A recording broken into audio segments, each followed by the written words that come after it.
You're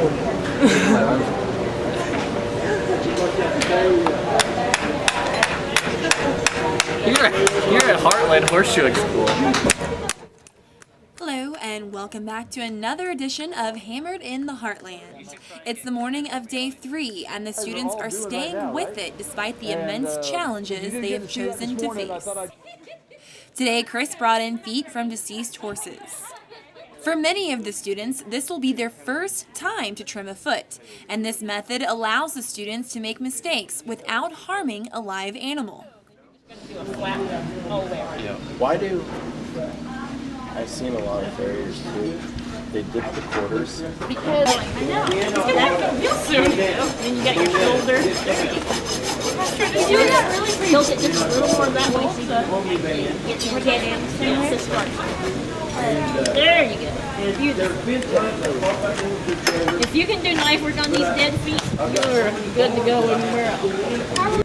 Some old familiar faces have shown up in the Heartland to help out. This is Jeff Houston. I like it a little bit. I like to have a natural bowl kind of matching you want a all bowl the way in it? around.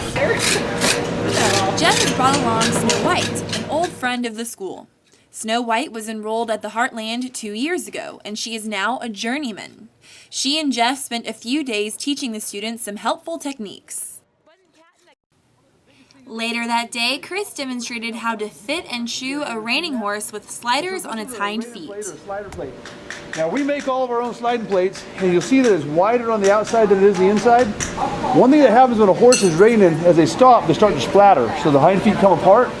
Well, if I'm a little bit thinner on the inside, a little bit wider on the outside will float, and the inside will penetrate, and I can hold that. That's actually all right. It just sounded low to me.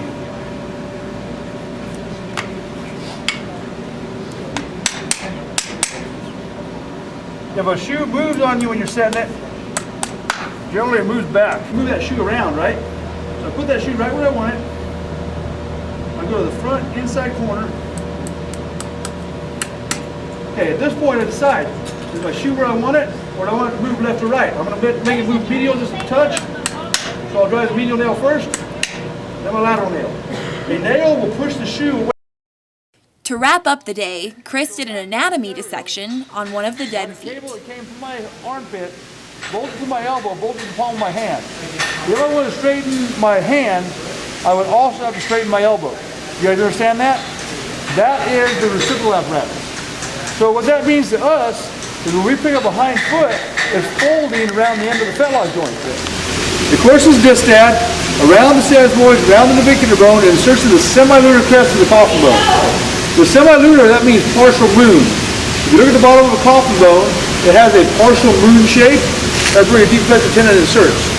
My strength would be very limited by where those anterior ligaments allows my tendons to go. Do you guys understand that? Thanks again for catching up with us on Hammered in the Heartland. Follow us on our next edition as the students trim and shoe live horses for their first time. Reporting for Heartland Horseshoeing School, I'm Offroad. See you soon.